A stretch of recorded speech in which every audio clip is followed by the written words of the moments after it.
Ce soir est un moment important pour notre majorité puisque nous présentons notre premier rapport d'orientation budgétaire qui nous permet finalement d'expliquer aux Messines et aux Messins de quelle situation nous héritons, de pouvoir dire où nous allons, avec quels moyens et pourquoi faire.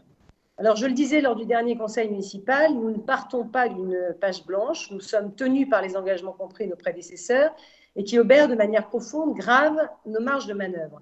Nous avions d'ailleurs, en son temps, dénoncé la manière de faire de nos prédécesseurs qui se sont, si je puis m'exprimer ainsi, lâchés en termes d'endettement de manière tout à fait irresponsable, sans même se poser la question de l'après et de ce qu'ils allaient laisser à leurs successeurs. Alors, si l'on prend l'année 2019 comme référence, c'est la preuve par 7 de la dette, puisqu'en 7 ans, la dette a été multipliée par 7 pour atteindre 77 millions d'euros. Et en 2020, c'est une dette multipliée par 8. Alors, oser dire, comme le fait l'ancienne municipalité, que la situation financière est saine, alors qu'on ne laisse aucune marge de manœuvre à ses successeurs, cela relève de la malhonnêteté intellectuelle. Oser dire, comme le fait l'ancienne municipalité, que la situation est saine, alors que notre patrimoine s'est considérablement dégradé et que rien n'a été fait pour l'entretenir sous les derniers mandats, malgré un endettement galopant et la souscription de nouveaux emprunts, c'est mentir à nos concitoyens.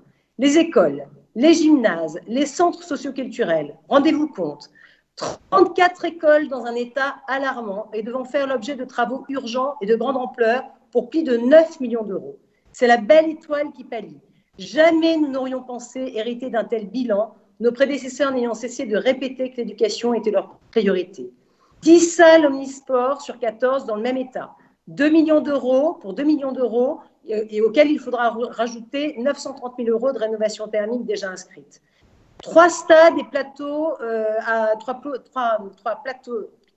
stades et plateaux EPS à refaire immédiatement pour 1 200 000 euros et 28 à rénover à court terme pour 2 300 000 euros.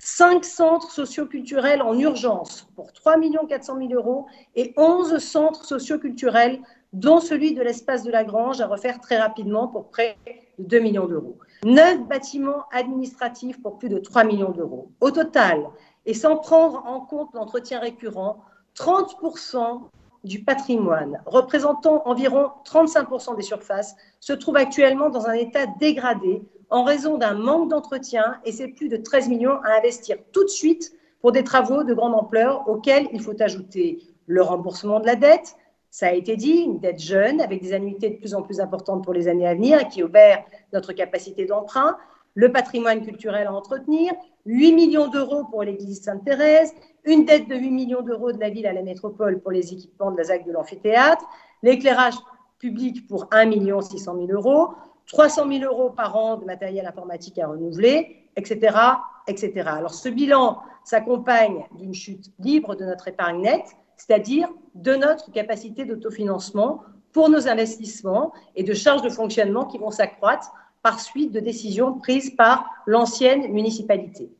La politique qui a été menée ces 12 dernières années n'a pas répondu aux fondamentaux, privilégiant l'accessoire au nécessaire. Pendant 12 ans, des projets nouveaux ont été menés au détriment de l'entretien et en faisant de la dette. C'est un peu comme si, dans une maison qui se fissure un peu partout, dans laquelle vous avez des fuites d'eau, des fuites d'air, dans laquelle le clos et le couvert ne sont plus assurés, vous préfériez acheter des lampes qui brillent plutôt que d'entretenir votre patrimoine. Éric Luquel a dit, compte tenu des engagements pris par l'ancienne municipalité et des travaux d'entretien indispensables si l'on veut conserver notre patrimoine dans les normes de sécurité qui s'imposent, c'est seulement 1 500 000 qu'il nous reste aujourd'hui pour investir dans des projets nouveaux en 2021. Et lorsque j'entends ou lis M. Bouvet qui demande un plan de relance de plusieurs millions pour faire de surcroît du fonctionnement, les bras m'en tombent. Mais avec quel argent, M. Bouvet? Peut-être faudrait-il rappeler à notre opposition que l'orthodoxie budgétaire impose de n'emprunter que pour financer des dépenses d'investissement et non de fonctionnement. Aujourd'hui, le changement est enclenché pour répondre aux préoccupations du quotidien. Fini les strass, fini les paillettes, retour à une politique de proximité côté ville, répondant aux besoins du quotidien et place au projet structurant côté métropole pour renforcer l'attractivité de notre ville et de notre territoire. Retour de la police municipale active 24 heures sur 24 et 7 jours sur 7. Oui, Monsieur Bouvet, c'est ce qu'attendent nos administrés. Recrutement de 20 policiers supplémentaires. La semaine de 4 jours, effective dès le 4 janvier. Oui, Monsieur Bouvet, c'est ce qu'attendent effectivement nos administrés. Avec les réouvertures en cours des mairies de quartier. Une dynamique qui est enclenchée pour répondre aux besoins du quotidien, pour agir dans la proximité. Dans le domaine de la propreté urbaine, nous poursuivons nos efforts pour refaire de Metz une ville plus propre et où il fait bon vivre. Nous avons renforcé les moyens à disposition des services avec une coopération effective entre la police municipale et les agents en termes de salubrité publique. Nous investissons pour refaire de Metz une ville-jardin, je dirais même la ville-jardin, avec des choix forts qui nous permettront de lutter efficacement contre le réchauffement climatique et d'améliorer notre cadre de vie avec notamment la plantation de milliers d'arbres et la végétalisation des places et cours d'école.